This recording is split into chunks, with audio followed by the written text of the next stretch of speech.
ప్రేమ దేవుని పిల్లలారా, రాజైన దావీదు సొలొమోనుకు బయలుపరిచిన మాటలు 1వ రాజుల గ్రంథము 2వ అధ్యాయము 1వ వచనం నుంచి చదువుకుందాం.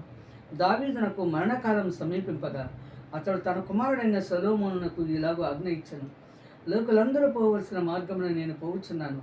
కాబట్టి నీవు ధైర్యం తెచ్చుకొని నిబ్బరము కలిగి నీ దేవుడైన యెహోవా అప్పగించిన దానిని కాపాడి ఆయన మార్గములను అనుసరించిన ఎడల నీవు ఏ పని పూనుకొనినను ఎక్కడ తిరిగినను అన్నిట్లో వివేకముగా నడుచుకుందువు.